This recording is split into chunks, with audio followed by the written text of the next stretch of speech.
अवैध साहब, आप अगर कुछ कहना चाहें इसके ऊपर, सबसे पहले तो आपसे शुरू कर लेते हैं। जी बिस्मिल्लाहिर्रहमानिर्रहीम।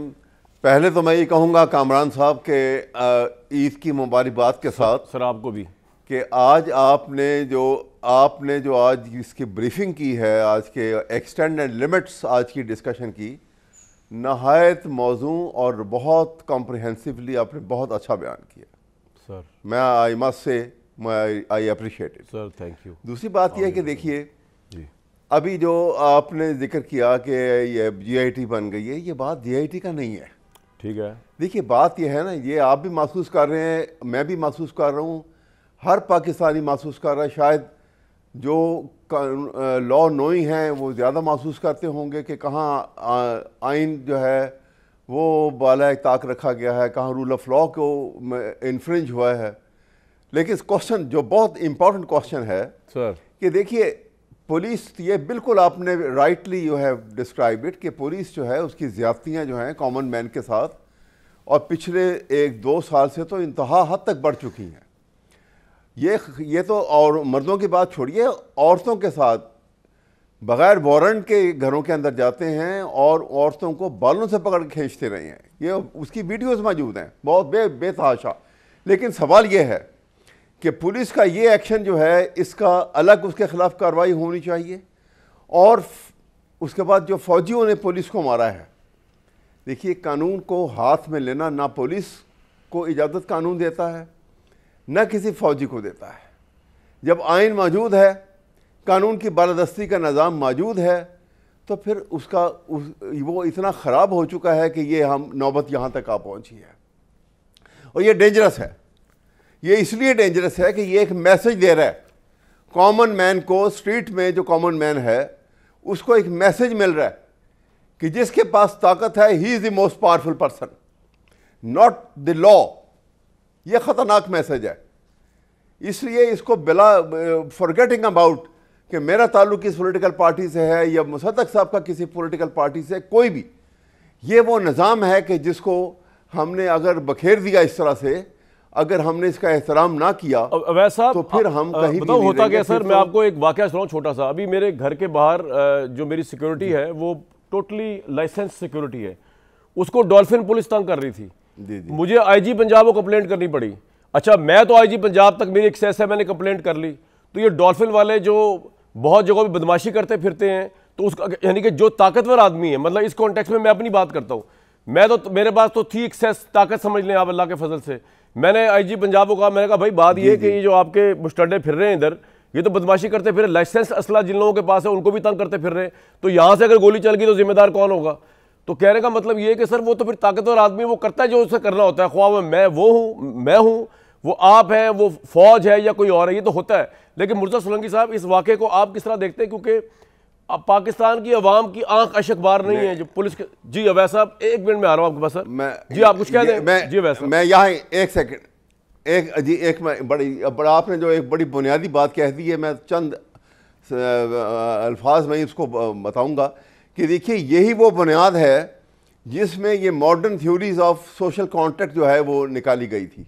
ठीक, कि एक कॉमन मैन जो है वो कमज़ोर होता है, जी बिल्कुल, उसके पास ताकत नहीं होती, और ताकतवर जो है वो अपने राइट तो उसके पास होते ही हैं, वो कमज़ोर आदमी के राइट जो है सलब कर लेता है। बिल्कुल सही। और उसकी प्रोटेक्शन के लिए ये सोशल कॉन्ट्रैक्ट थ्योरी बनती, और आइन को कहा जाता है कि ये सोशल कॉन्ट्रैक्ट है।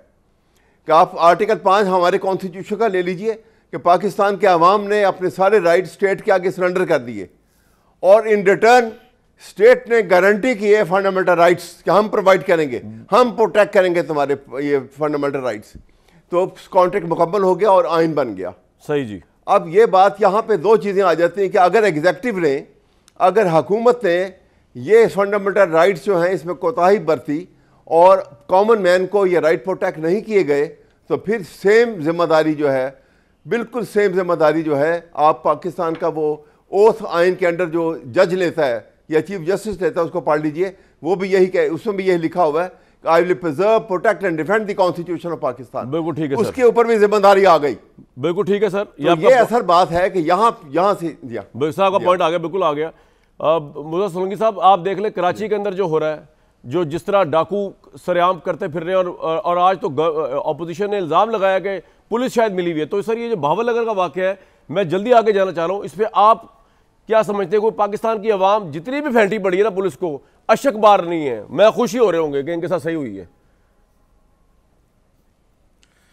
चाहे सही हुई या नहीं हुई, रिगार्डलेस ऑफ दैट। जी,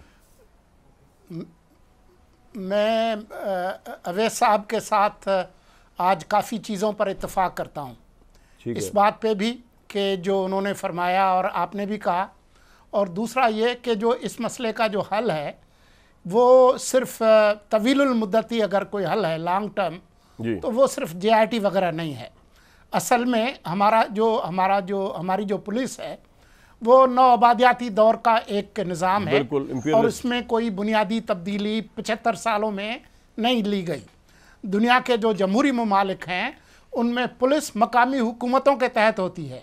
आप उनकी ट्रेनिंग के लिए ज़रूर कोई वफाकी या सूबाई इदारा ज़रूर बना लें, एकेडमी बना लें जहाँ से वे हों, लेकिन पुलिस जो है वो हमेशा मकामी अफसर्स जो हैं उसमें हायर होते हैं, जो कि मोहल्ले को जानते हैं, लोगों को जानते हैं।